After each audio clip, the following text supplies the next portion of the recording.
Welcome back to my channel. ஒரு normal home மேக்கராக என்னோட 10 to 12 PM டெய்லி ரொட்டீன் எப்படி இருக்கும் அப்படிங்கிறது தான் இன்றைக்கி நான் உங்களோட ஷேர் பண்ண போகிறேன். வாங்க வீடியோக்குள்ளே போயிடலாம். என்னோட வீடியோ பிடிச்சிருந்தா மறக்காமல் என்னோட சேனலை சப்ஸ்கிரைப் பண்ணிக்கோங்க. ஒவ்வொரு ஹோம் மேக்கருக்குமே மிகப்பெரிய டாஸ்க் எது தெரியுமா? பாத்திரம் தேய்க்கிறது தான். அதை விட பெரிய டாஸ்க்கு எதுவுமே இருக்காது.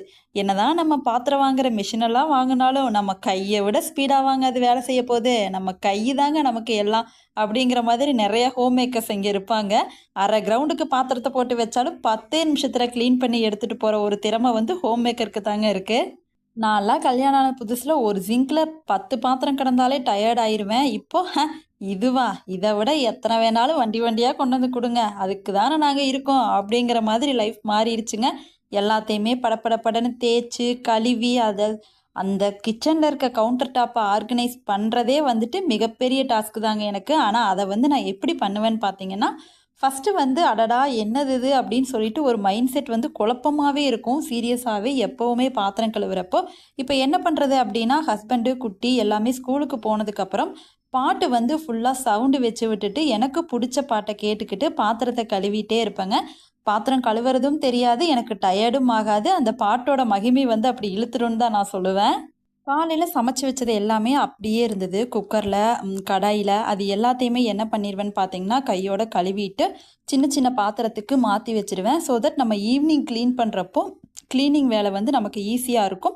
அண்ட் சமைச்சிட்டு கூட நம்ம க்ளீன் பண்ணிக்கலாம். இதையெல்லாம் அப்படியோ வச்சுட்டோம் அப்படின்னா ஈவினிங்க்கு அந்த பாத்திரத்தை எடுத்து கழுவி அதை க்ளீன் பண்ணுறதுக்கே பாதி டயர்ட் ஆயிரும். நான் அளவாக தான் வச்சுருப்பேன் பாத்திரம். காலையில் சமைச்சா அதே பாத்திரத்தில் தான் ஈவினிங்கும் சமைக்கணும். மோஸ்ட்லி எல்லார் வீட்லேயும் அப்படி தான் இருக்கும்னு நினைக்கிறேன். மிடில் கிளாஸ் வீட்டில் நான் அதை தான் ஃபாலோ பண்ணிகிட்ருக்கேன். மார்னிங்கே முடிஞ்ச அளவுக்கு க்ளீன் பண்ணி வச்சுருவேன். நீங்கள் எப்படின்னு மறக்காமல் எனக்கு கமெண்ட் பண்ணுங்கள். நிறைய வீடியோஸ் பார்ப்பேன். அந்த கிச்சன்லாம் பார்த்தீங்கன்னா அவ்வளோ அழகாக 10-20 பாத்திரத்தை லைனாக அடுக்கி வச்சுருப்பாங்க. ஒவ்வொன்றுக்கும் ஒவ்வொரு பாத்திரத்தை எடுத்து சமைப்பாங்க. இதெல்லாம் பார்க்கும்போது சீரியஸாகவே ஃபஸ்ட்டு எனக்கு பொறாமையாக இருந்தது. அப்புறம் நான் என்ன நினப்பேன் தெரியுங்களா? ஆனால் இதை எப்படி எடுத்துப்பாங்கன்னு தெரியல. எப்போவுமே நமக்கு ஒரு விஷயம் கிடைக்காத போது நமக்கு கீழே நம்மளை விட கஷ்டப்படுற எத்தனையோ பேர் இருப்பாங்க.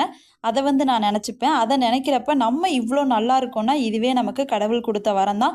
இதை அழகாக சரியாக யூட்டிலைஸ் பண்ணிக்கிட்டு நம்ம லைஃப்பை ரன் பண்ணணும் அப்படிங்கிறது தான் இப்போ என்னோட மைண்டு. ஈவன் என்னோட ஹஸ்பண்ட் கூட அதை தான் சொல்லுவாங்க. நம்ம இப்போ இருக்கிறதே மிகப்பெரிய நிலைமை தான். நீ இல்லாததை போய் தேடாத, முன்னேறணும், அதுக்காக கஷ்டப்படணும், அதை மட்டும் யோசி. அதை விட்டுட்டு பக்கத்தில் இருக்கவங்க அதை பண்ணுறாங்க நானும் பண்ணணும் அப்படிங்கிற மைண்ட் செட்டே உனக்கு வரக்கூடாதுன்னு சொல்லிட்டே இருப்பாங்க.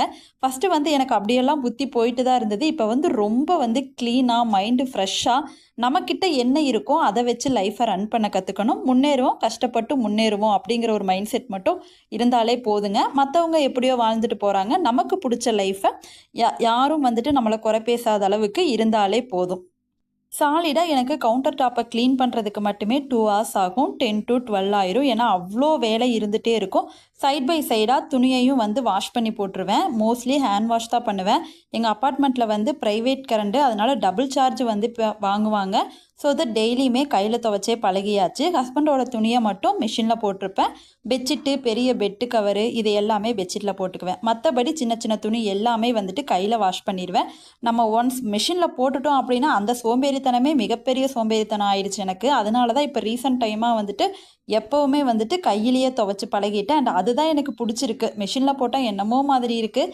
கையில் போட்டோம்னா 4-5 டைம் நல்லா அலசி முக்கி எடுத்து காய போடுறப்ப இன்னும் நல்லா இருக்குது. மறுபடியும் இன்னொரு வீடியோவில் உங்களை பார்க்குறேன். அண்ட் என்னோட வீடியோ பிடிச்சிருந்தா மறக்காமல் என்னோட சேனலை சப்ஸ்கிரைப் பண்ணிக்கோங்க. அண்ட் என்னோட வீடியோஸ்க்கு மறக்காமல் கமெண்ட் பண்ணுங்கள். தேங்க்ஸ் ஃபார் வாட்சிங். பாய்.